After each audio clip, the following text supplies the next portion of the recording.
Confidence Index. This is the SIX index. This is a collaboration between the bilateral European chambers and Eurocham under the direct support, financial support of the EU Commission.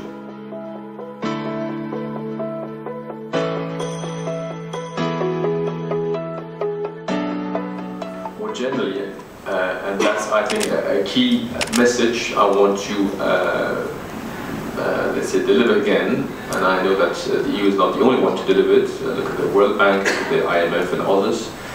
In order to move from the current 5% GDP growth to the target of 7%, that is needed to absorb the yearly increase of the workforce in Indonesia, the country needs to rely more on the private sector, both for domestic and for foreign-owned capital.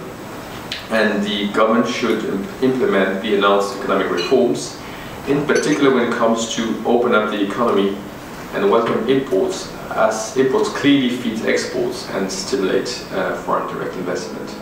So let's be very clear. So I have a quick summary here of the key points. So the business outlook has improved, particularly in certain sectors, including travel, hospitality and food and beverage. Business is looking to expand outside of Jakarta and to some of the further islands within Indonesia. If we look at the factors affecting business, the macroeconomic outlook remains very positive, but the political environment is a concern. And particularly here, I think businesses are looking for certainty. There continues to be concerns around bureaucracy, around regulations, around customs and imports. If we look at government policy, I think we see a fairly consistent view, a sense that the government is trying to do the right thing and the hope that there will be more delivery on these promises in the future. Most people, however, did not feel positively impacted by the economic policies or programs of the government at the moment, the stimulus packages. Overall, the Business Confidence Index is showing its first rise in 4 years. So well done, Indonesia.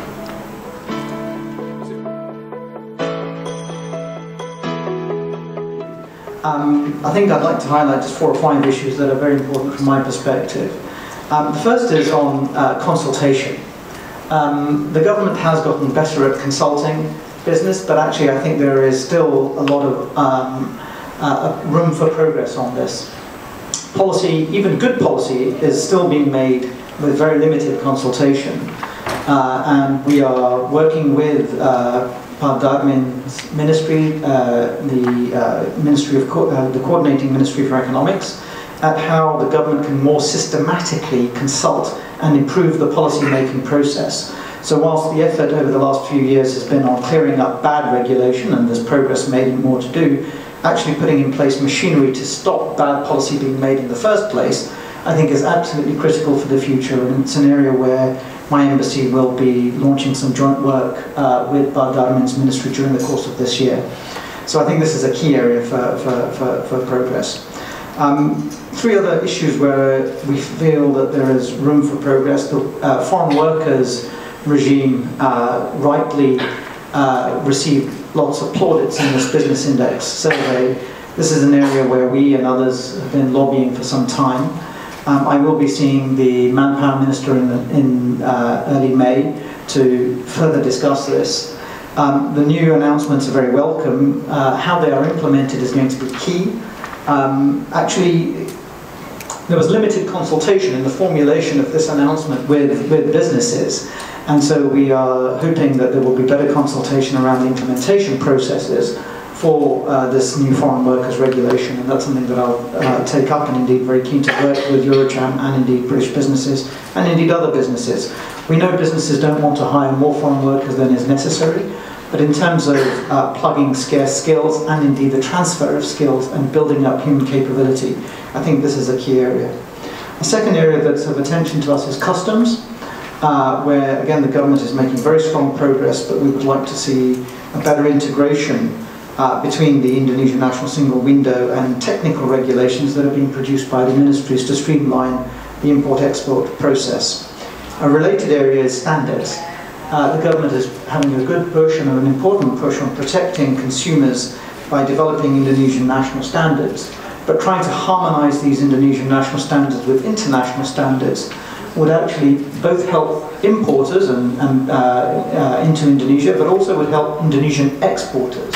And so harmonising with international standards actually would be a major trade advantage for Indonesia, and this is, I think, an area that needs some attention. Lastly, just to comment on the macro environment that Vincent raised. I think the macroeconomic climate is very stable, very strong, very well managed. Bank Indonesia and the Finance Ministry have done a fantastic job, actually, in ensuring fundamentals despite international volatility.